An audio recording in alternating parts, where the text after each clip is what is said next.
In this lesson, we'll look at the active sheet function.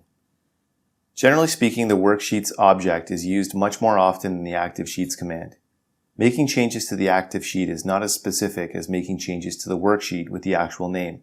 It can lead to serious mistakes in your spreadsheets if you don't have the right one selected at the time of running your macro. However, as with the previous active commands before, we want to use this command more in debugging than for data manipulation.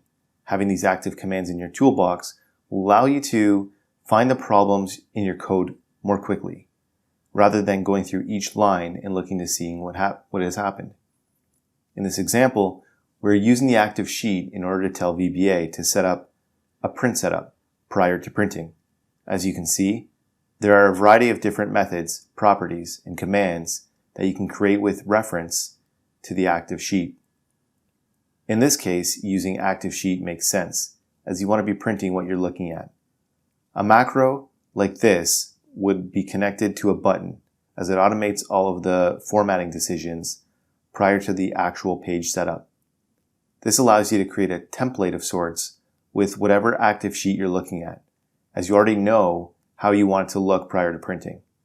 This is an example of where using active sheet would make sense instead of using worksheets.